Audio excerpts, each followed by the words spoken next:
Long-awaited and ever-delayed Final Fantasy XIII is an odd beast at first glance. It seems much more linear than you'd expect from a game in the series, and it makes some gameplay choices that may outright shock longtime fans.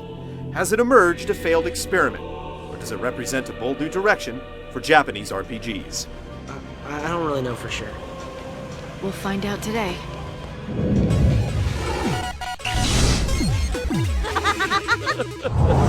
Here we go again. Fly in!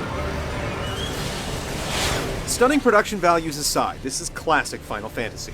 The land of Cocoon is a strange place. Its inhabitants live in constant fear of an invasion from Pulse, an enormous world the Cocoon floats over.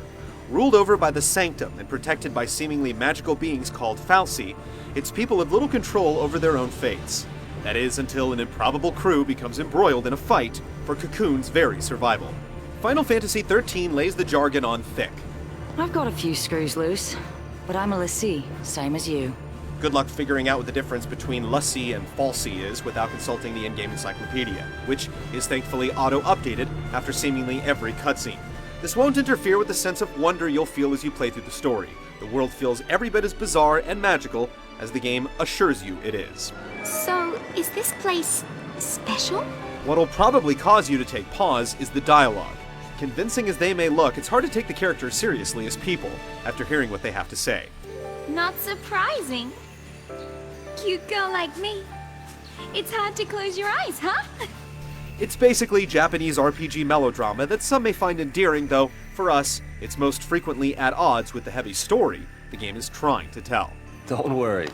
I'll handle the bad guys. Come on.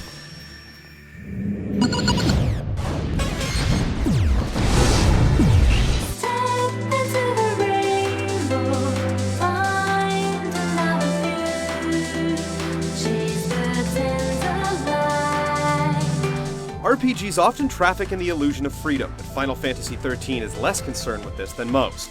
For better or worse, you always know where you have to go, and apart from a select few instances, you're given scant opportunity to deviate from the critical path. Grand as they may look, the game's environments are typically long corridors peppered with the occasional branching path, at the end of which inevitably lies a treasure chest guarded by monsters. The arrow on the minimap tells you which direction to run, and your goal is always in view. Reach the specified marker on the map, and it's cutscene time. You look tired. Not enough sleep? The sets change, and the locales are as imaginative and well-wrought as you'd expect, but all the fat has been trimmed.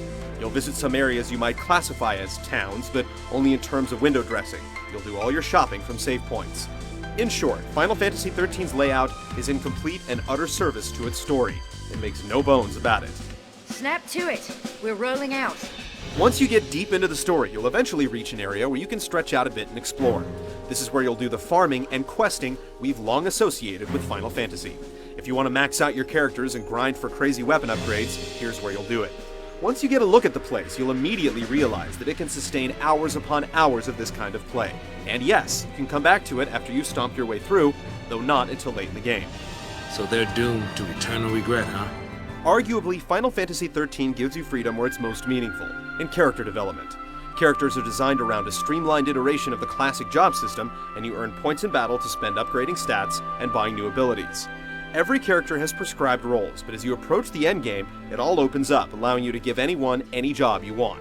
It's a cool system, and it lends itself to many tough decisions, especially once upgrades start to get expensive. Granted, if you grind long enough, you can play Crystal Parcheesi and max everyone out, but if you keep your experience within bounds, you'll have lots of difficult choices to make. I don't know what I should do. Equipment upgrades add another layer, albeit one that's a bit understated. In a nutshell, the enemies you fight will drop components which you can use to level up your weapons. You can also buy the stuff from shops you access via save points. Despite the dozens of varieties of monster junk you acquire, they all just award plain experience. As a result, you end up indiscriminately pouring them into whatever weapon you want to upgrade. There is a bit more to the system. Maxed out items can be transmuted into fresh ones, which you can continue to level up, but as a whole, it pales in comparison to the coolest crafting mechanics out there. The game deserved a great crafting system to complement the character development. Final Fantasy XIII is pretty brazen in the way that it keeps you focused on the critical path.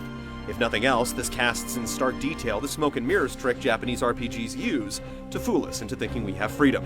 If you value this illusion, then you'll be put off by how linear the game comes off. I'm tired of all this running. But Until you get into the swing of things, at least. you can't give up without getting revenge.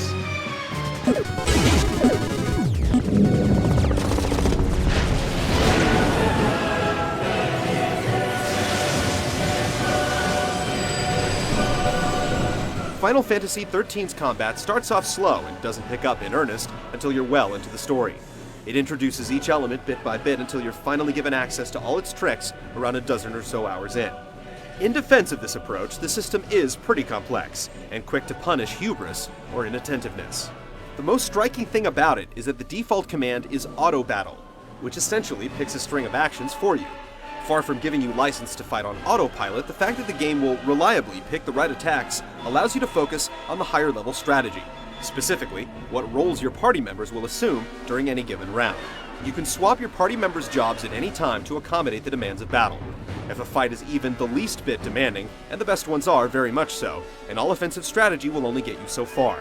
If you're magic using Ravagers or taking a beating, you can swap to a Paradigm, as the loadouts are called, which includes a Sentinel to take the damage and a Medic to send the cures flying.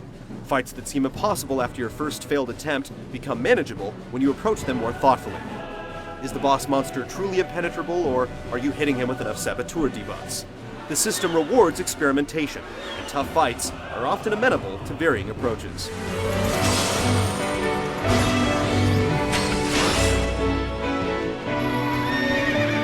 It wouldn't be Final Fantasy without summons, of course, and these are certainly accounted for. Each character is a pet Eidolon they summon into battle, though by means of how restricted their costs are, you aren't encouraged to bust them out so often. But they sure do look cool. It might be weird at first that you can only control your party leader in battle, but once you get a feel for the system and all its variability, you'll have a blast clearing the corridors of baddies in Final Fantasy XIII. You've got plenty to fight for. Think about it.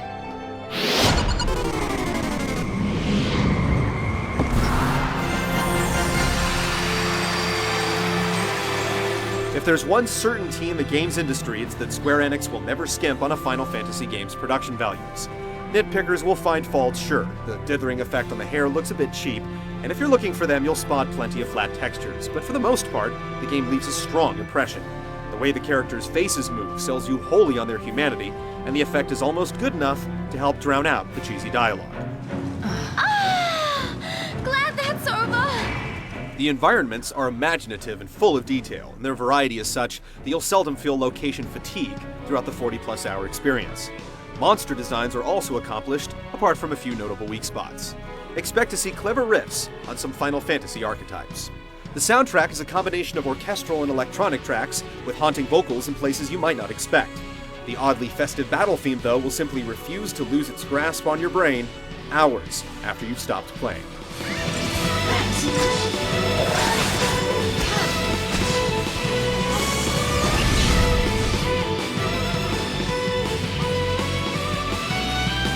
What seems like an odd experiment at first ends up feeling very familiar as you settle into the experience. Final Fantasy XIII embraces a feeling of immediacy that ultimately serves it well. Yeah, there aren't any towns, at least not in the classic sense, but once you've fully invested in the deep, demanding combat, you probably won't miss them. If you've been waiting years for Final Fantasy XIII, don't let its streamlined approach scare you away. So now, your hero is back.